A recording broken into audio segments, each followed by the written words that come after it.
오스틴의 토요일, 맥라렌에게는 그야말로 악몽 같은 하루였어요. 스프린트에선 혼란스러운 스타트로 두 대 모두 1번 코너에서 리타이어 했고, 퀄리파잉에선 단 한 번의 시도로 베르스타펜이 포지션을 가져갔죠. 반면 피아스트리는 경쟁의 부담을 점점 더 크게 느끼는 듯 보여요. 챔피언십은 아직 끝나지 않았고 베르스타펜은 점점 더 가까워지고 있어요. 긴장감은 날이 갈수록 커지고 있죠. 그리고 더 큰 문제는 본선 1번 코너에서 또 다른 드라마가 예고돼 있다라는 거예요. 이 모든 흐름이 어떻게 이어졌는지 알고 싶으시다면 지금부터 함께 보시죠.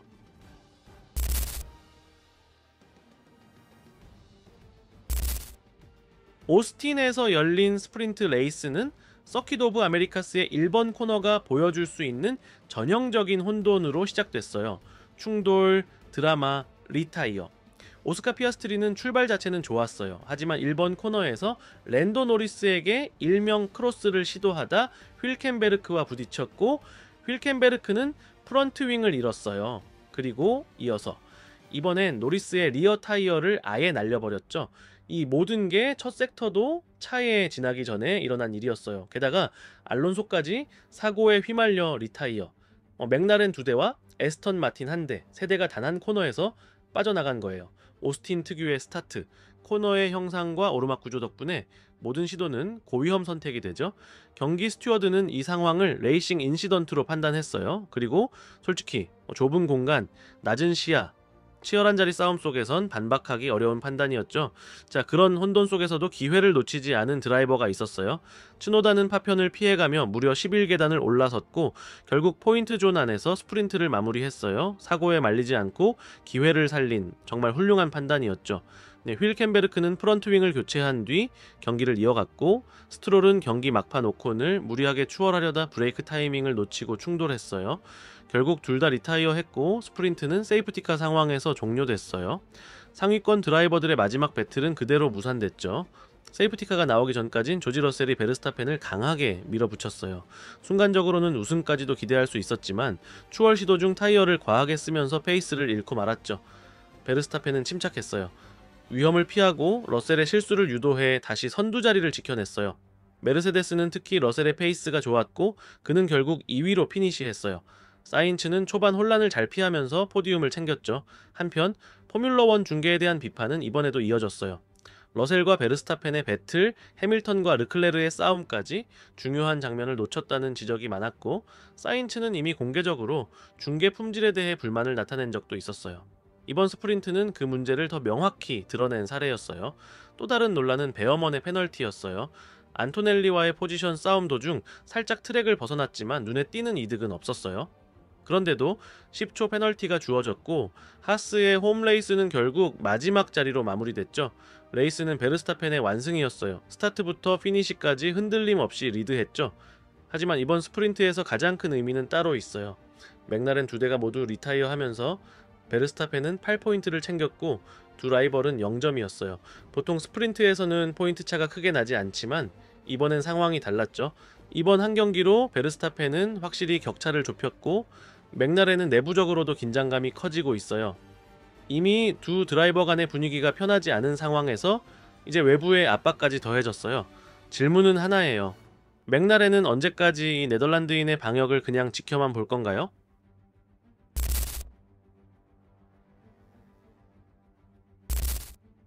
오스틴에서 열린 퀄리파잉 첫 세션은 무거운 탈락과 결정적인 실수들이 이어졌어요. 윌리엄스의 알보는 좋은 페이스를 보여줬지만 트랙 리밋을 넘겨 랩 타임이 삭제되면서 Q1에서 바로 탈락했어요. Q3 진출 가능성이 있었던 만큼 더 아쉬운 결과였죠. 가브리엘 보르톨레토는 미국 서킷에 아직 적응 중이고, 이번에도 휠켄베르크보다 뒤처지며 다음 세션에 진출하지 못했어요. 오스틴은 고저차가 심하고 빠른 코너가 많은 복합적인 트랙이라 그에게는 단 하나뿐인 연습 세션으로는 준비가 턱없이 부족했을 거예요. 하자르의 실수도 눈에 띄었어요. 3번 코너에서 6번 코너 사이를 빠져나오다 강하게 벽에 차를 부딪혔고 랩타임 하나 없이 예선을 마감했어요. 그 외에도 스트롤과 오콘은 모두 랩이 삭제되며 Q1에서 탈락했죠. 전체적으로 Q1은 매우 혼란스러웠고 트랙 리밋과 페널티가 결과를 좌우한 세션이었어요.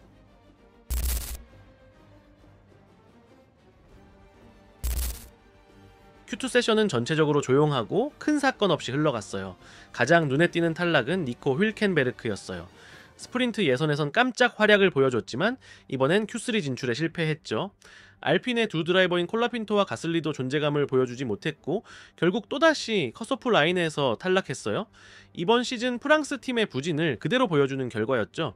이 외에도 유키 츠노다와 리암 로슨이 트랙 리밋 위반으로 랩이 삭제되거나 경쟁 페이스를 따라가지 못하며 Q3 진출에 실패했어요. 중간중간 랩 삭제는 있었지만 스핀이나 충돌 같은 드라마는 없었고, 전체적으로 안정적인 흐름 속에서 예상된 탈락자들이 정리된 세션이었어요. 역시나 모든 기대는 Q3로 향하게 되었죠. 타이틀 경쟁자들이 폴 포지션을 두고 본격적인 승부를 펼칠 시간이 다가오고 있었어요.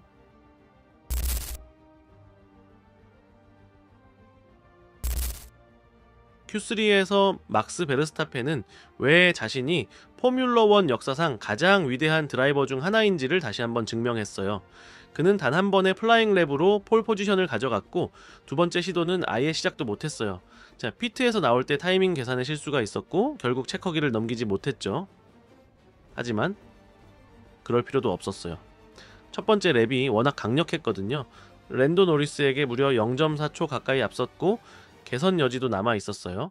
레드불의 밸런스는 정말 눈에 띄었고 계속해서 언더스티어와 록업에 시달리던 맥라렌과는 완전히 대조적이었죠.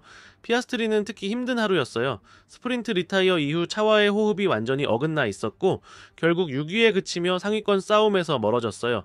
노리스는 상대적으로 더 안정적이었고 2위에 올랐지만 르클레르와의 차이는 단 0.002초, 거의 같은 수준이었어요. 르클레르는 Q3 초반에 한 차례 스핀을 했지만 훌륭하게 회복해 3위를 차지했고, 해밀턴은 5번째, 차의 불안정한 밸런스에 계속해서 어려움을 겪었어요. 러셀은 늘 그랬듯 안정적이었고 자신의 메르세데스를 4위에 올리며 팀의 예선 페이스가 여전히 강하다는 걸 보여줬죠. 안토넬리는 7위로 출발해요. 속도는 있었지만 연습에서 보여줬던 기대감엔 조금 못 미쳤어요. 폴 포지션은 베르스타펜, 그 뒤를 맥라렌 2대가 2위와 6위에서 따라갑니다. 이 구도 자체가 챔피언십에 큰 변화를 예고하고 있어요. 이미 스프린트에서 8포인트를 벌어들인 베르스타펜은 이번 본선에서 그 격차를 더 크게 벌릴 기회를 잡은 거예요. 만약 그가 우승하고 피아스트리가 또다시 고전한다면 이번 주말만으로도 예상보다 훨씬 많은 포인트 차가 벌어질 수 있어요. 그리고 스타트 직후에 1번 코너, 오스틴의 대표적인 혼돈 구간이죠. 노리스는 베르스타펜 바로 옆, 피아스트리는 중단 그룹 한가운데, 접촉 가능성이 훨씬 더 높은 자리예요.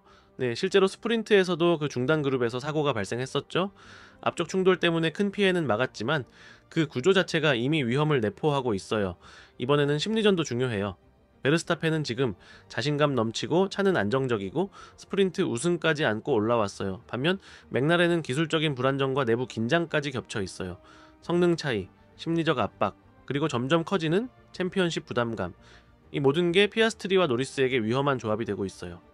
맥라렌이 제때 반응하지 못한다면 베르스타펜은 그 틈을 놓치지 않을 거예요. 그리고 또 하나의 우승 스토리를 써내려 가겠죠.